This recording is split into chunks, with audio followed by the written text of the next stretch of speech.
दोस्तों, यह खुशखबरी सुनकर आपकी और आपके पूरे परिवार की आंखों से आंसू ना आ जाए तो फिर कहना दोस्तों, आप अपने जीवन में बहुत कष्ट झेल लिए, बहुत परेशानियों का सामना कर लिए। लेकिन दोस्तों, अब नहीं, क्योंकि दोस्तों अपने पिछले समय में भगवान के प्रति बहुत ही अच्छी से श्रद्धा विश्वास रखी थी। उनको आपने बहुत अच्छे से पूजा पाठ किए थे। इन्हीं से दोस्तों आपके जीवन में एक बहुत ही बड़ा चमत्कारी के रूप में आपको बदलाव दिखाई दे रहा है और इन्हीं के कारण अब आपकी किस्मत चमकने वाला है। जी हाँ दोस्तों, क्योंकि हम आपको बता दें कि आपके जीवन में अब वह घड़ियां आने वाली हैं, आपके कर्मों का वह परिश्रम का फल मिलने वाला है जिसका आपने जीवन भर इंतजार किया है। आपके त्याग, आपकी मेहनत है और आपकी परीक्षा की घड़ियों का अब आपको परिणाम प्राप्त होने जा रहा है। हम आपको बता दें कि आपने अपने जीवन काल में खुशियों भरे दिन बहुत ही कम देखे हैं। जब भी आपके जीवन में खुशियां आती हैं तो लोगों की नज़र आपको तुरंत लग जाती है और बहुत जल्दी खुशियों के पल समाप्त भी हो जाते हैं। और कई बार तो आपके जीवन में कुछ घटनाएं इस प्रकार की घट गई हैं कि आप समझ ही नहीं पाए हैं कि आपके साथ यह हो क्या रहा है। तो आपने बड़ी मेहनत से अपने को व्यवस्थित किया, थोड़ी बहुत खुशियों के पल आपके जीवन में आए, तभी अचानक सब कुछ आपके हाथों से फिसल गया और आप फिर से दुख और तकलीफों में पड़ गए। यही हाल आपके जीवन में पैसे का भी रहा है। आपने पैसा तो कमाया है, लेकिन आपका पैसा कभी भी आपके मन के अनुसार खर्च नहीं हुआ है। अधिकतर आपका पैसा फिजूल खर्ची में ही चला गया है। बाद में आप सोचते हैं कि आपने इतनी मेहनत से जो धन कमाया, जो पैसा कमाया, वह आप उपयोग ही नहीं कर पाए, खर्ची में चला गया, अनावश्यक खर्चों में चला गया।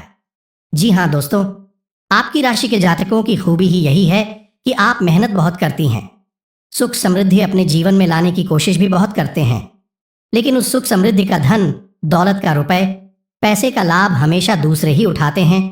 लेकिन इसमें भी आपको कोई बुराई महसूस नहीं होती है, क्योंकि आप दिल के बहुत ही साफ इंसान हैं और अपनों की खुशियों में ही खुद की खुशी समझते हैं।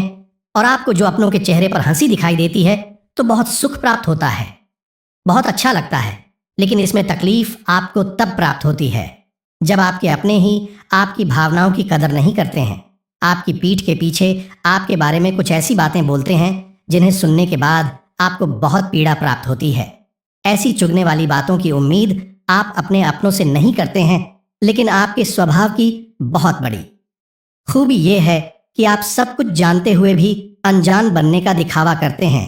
इसमें कामयाब भी हो जाते हैं और अपने चेहरे पर एक मुस्कुराहट हमेशा बनाकर रखते हैं। आप कभी भी उन लोगों को यह एहसास नहीं होने देती आपने उनके बारे में सच जान लिया है। ऐसा शायद इस वजह से भी है क्योंकि आप जानती हैं कि आप यदि उन्हें अपने दिल के राज बताएंगे, अपने दिल की तकलीफ है बताएंगे, तो लोग आपकी बातें समझेंगे नहीं, उल्टा आपका मजाक ही पड़ाएंगे। इसी के साथ साथ लोग आपको सलाह मशवरा भी देना शुरू कर देंगे जिसकी कि आपको कोई आवश्यकता नहीं है। आप एक ऐसे इंसान हैं जो अपना कार्य अपनी सहज बुद्धि से करना पसंद करते हैं। कोई आपको रोके यादों के या बिना मतलब का ज्ञान दे तो आपको चिढ़ होने लगती है, क्योंकि आप खुद ही इस प्रकार के इंसान हैं कि बहुत विचार करने के बाद, सोच समझने के बाद ही आपको ही कदम उठाते हैं। लेकिन ऐसा तो मुमकिन नहीं है कि आपको हर एक कदम पर कामयाबी मिल जाए।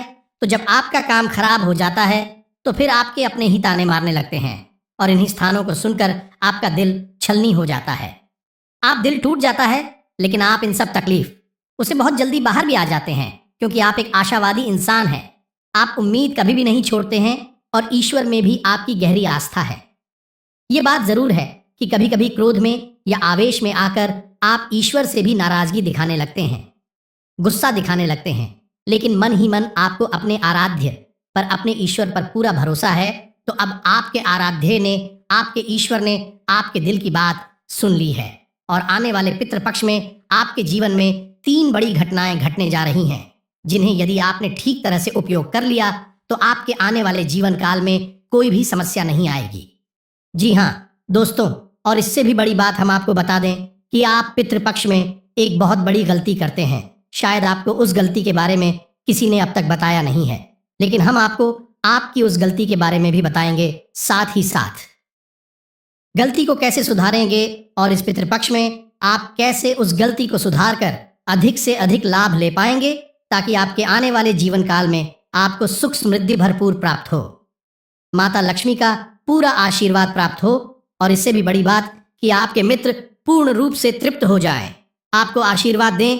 क्योंकि दोस्तों, एक बात याद रखना कि यदि आपके पितृ अतृप्त हैं, चाहे वह आपने जानबूझकर किया हो, चाहे अनजाने में गलती से ही किया हो, लेकिन आपके पितृ यदि आपकी किसी भी बात से असंतुष्ट हैं, अतृप्त हैं, तो फिर आप किसी भी भगवान की पूजा पाठ करिए, कोई भी बड़े से बड़ा अनुष्ठान करिए, आपको उस अनुष्ठान पूजा पाठ का कोई भी फल प्राप्त नहीं होगा।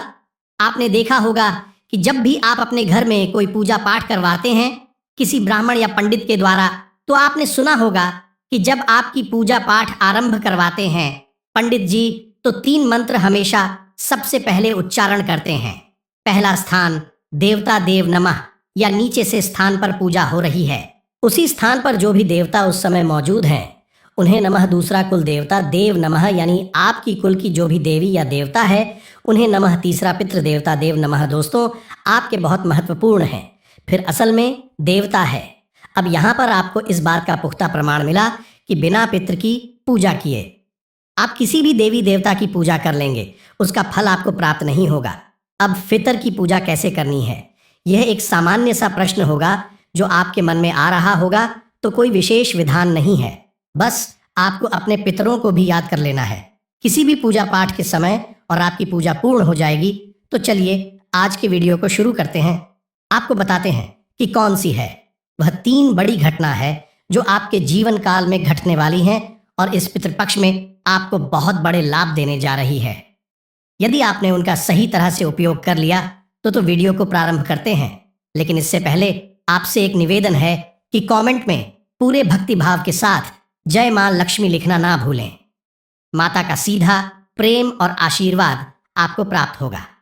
याद रखना, जिसके साथ है माता लक्ष्मी उसका कोई बाल भी बांका नहीं कर सकता है। तो आइए दोस्तों, बात करते हैं और आपको बताते हैं आपके जीवन के बारे में कुछ रहस्यमय बातें। लेकिन उससे पहले आपको बता दें कि आपके जीवन काल में ये जो समय चल रहा है, इसमें ग्रहों की स्थिति कुछ इस प्रकार है कि आपको रुपए पैसे को लेकर थोड़ा सा सतर्क रहने की आवश्यकता रहेगी। ये दोस्तों, बिना सोचे समझे आप किसी को भी पैसे ना दें, खासतौर से देने या विषय में आपको सतर्क रहने की आवश्यकता है। क्योंकि आपने यदि बिना सोचे समझे किसी को पैसे दे दिए या भावनाओं में बहकर, जो कि आपकी बहुत बड़ी कमजोरी है कि लोग आपको भावुक बनाकर आपसे पैसा ऐंठ लेते हैं, तो यदि भावनाओं में बहकर आपने पैसे किसी को दे दिए तो हम आपको लिख कर देते हैं कि वह पैसा पहले तो आएगा ही नहीं, और यदि आएगा भी तो बहुत अधिक बुराइयां करवाने के बाद ही आपके पास वापस आएगा। या दोस्तों, से बेहतर होगा कि आपसे यदि कोई किसी प्रकार की पैसे की मदद मांगता है तो आप उसे इस पितृपक्ष में डाल दें। आने वाले 15 दिनों तक आप किसी भी प्रकार का पैसे का लेन देन ना करें, जितना संभव हो कम से कम करें। दूसरी महत्वपूर्ण बात यह रहेगी कि आपको अपने कार्यस्थल पर, यदि आप नौकरी करते हैं तो अपने कार्यस्थल पर अपने उच्च अधिकारियों पर नजर रखनी होगी।